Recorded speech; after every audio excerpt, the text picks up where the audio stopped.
Okay, welcome to another segment of Hilchas Brachas in our 5-minute koilel.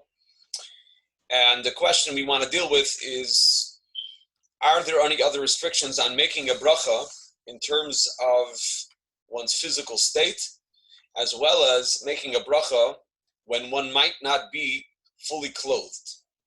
So first of all, one may not make a bracha, at least we're talking about the chatchila, meaning preferably, ideally, if he has to go to the bathroom.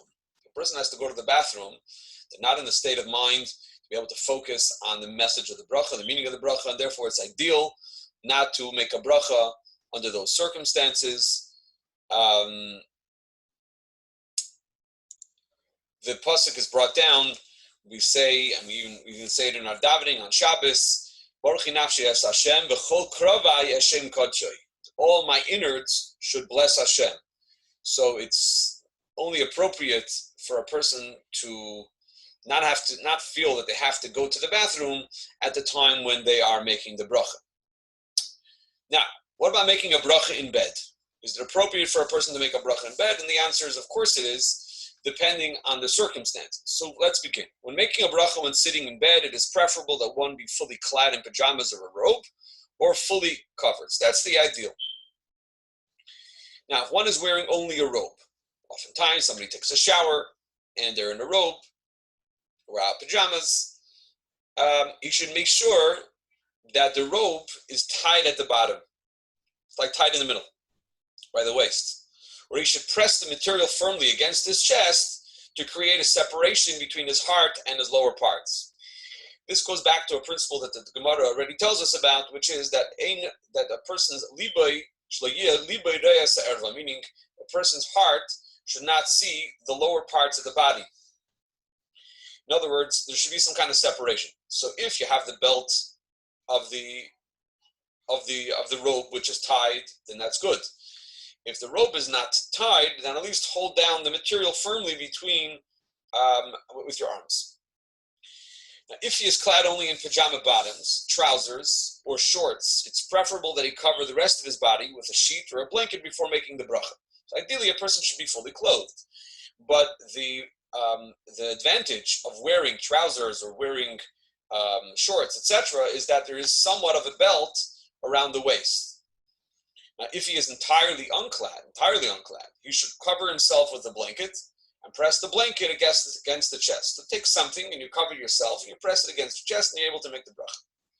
Alternatively, if he's too cold to remove his hands from under the covers, he may wrap his arms around himself between his chest and lower part. So at least there's something that serves as a barrier between his heart and the lower parts of the body, and with that it would be okay.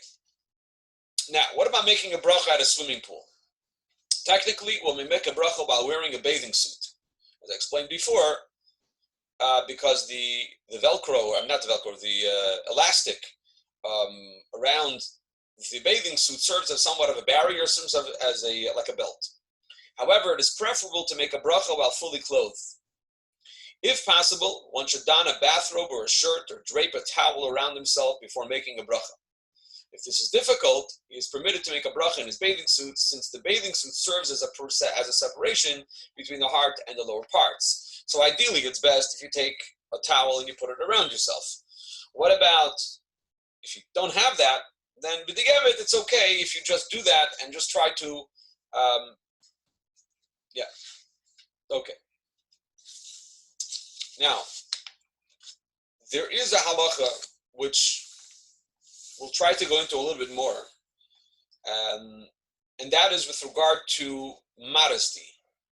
When it comes to making brachas and saying Hashem's name, we need to be careful that we do it in a modest context, meaning in a place of modesty. So if there are people who are not clothed according to the Torah's modesty guidelines, so making a bracha, it becomes a problem. So when one finds himself in a situation where improperly clad women are seated at his table, and they may feel hurt or embarrassed should he turn away from them in order to make a bracha, he should inconspicuously close his eyes or look down and make the bracha. This is eminently possible. It's easy to respect people and yet respect your Torah, respect the Torah, without compromising either of them. So it's not a compromise, it's simply being a little bit more aware of what's going on around you, and insisting that you keep the halacha, but also keep the halacha in all areas. So when one doesn't make a bracha while looking or being able to see somebody who's not clad properly, and inconspicuously, either you close your eyes or you look down and you make a bracha.